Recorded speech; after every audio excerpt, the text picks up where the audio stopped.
पासून संन्यास आणि माझ्या मार्गदर्शिका आहे सौ उषा चौगडे. हो गाई, ऐकतोय मी, बोल तू. अगं मेसेज का केला तेवढ्यात? काय मेसेज?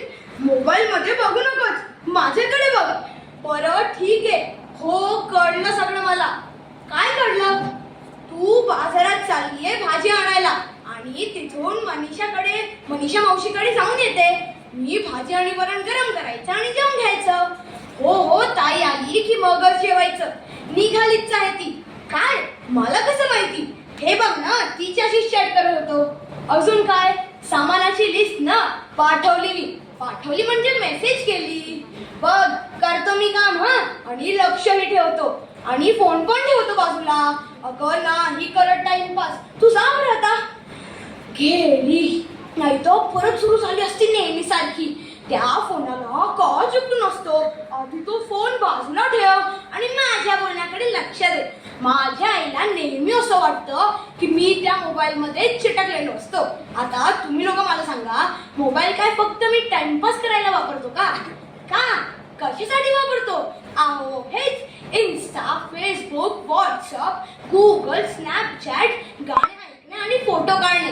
फोटो तसे काही मी फार नाही काढत हा, फक्त रोजचा एक असतो इन्स्टा स्टोरीला. अरे तो नाही का, गुड मॉर्निंग मंडे आणि 7 AM मला, बाकी काहीच नाही. आणि रोज मात्र माझे स्टेटस अपडेट असतात हा. रोज किमान 3-4 स्टेटस अपडेट असतात माझे. ते अगदी नियमित करतो हा मी. अहो का म्हणून का विचारताय? सध्या आपल्या आजूबाजूला किती हॅपनिंग घडत असतं ना, की त्या गोष्टीवर काहीतरी सुचतच. बोलणं होतं आणि आपण स्पष्टपणे मांडलं पाहिजे या मताचा मी तर आहेच. आणि शिवाय FB, इन्स्टावर कितीतरी सुंदर पेजेस असतात ज्यावर सुंदर ओळ्या आणि क्योट्स असतात. आणि हे आत्ताच माझा स्टेटस बघा ना. थांबा तुम्हाला वाचून दाखवतो. बोलायला कोणीच नसलं यापेक्षा आपण बोललेलं समोरच्या पर्यंत पोहोचणं ही शोकांतिका जास्त ज्ञान असते. वा, किती छान आणि खरं वाक्य आहे. पण माझ्या आईला हे अजिबातच पटणार नाही. तिचं आपलं नेहमीच म्हणणं असतं की तिचं बोलणं माझ्या कानापर्यंत पोहोचलं नाही. आता तिला हे कोण सांगणार की तिचा मुलगा तेव्हा कोणीतरी लिहिलेल्या इतक्या सुंदर ओळी वाचतो असते. पण नाही, आधी तू फोन बाजूला ठेव आणि माझ्या बोलण्याकडे लक्ष दे. आणि मुख्य म्हणजे काम कर. कामे कशी असतात माहितीये का? मोबाईलचा रिचार्ज केला का? त्या आजीला जीपेने पैसे पाठव. माझा हा फोटो उघडून दे. परवा काय तिच्या कोणत्या तरी मैत्रिणीच्या भाजीच्या डोहाळ जेवणाच्या फोटोची लिंक त्यांच्या ग्रुपवर आली होती. ती उघडून हवी होती. आता तुम्ही मला सांगा, या सगळ्या गोष्टींसाठी फोन हवाच असतो ना. पण मी जर या सगळ्यासाठी वापरला तर मला नाव ठेवायची. पण आता मी ठरवलंय, आता कोणालाच बोलायला जागा ठेवायची नाही. हातच नाही लावायचा मोबाईलला, बाजूलाच ठेवायचं.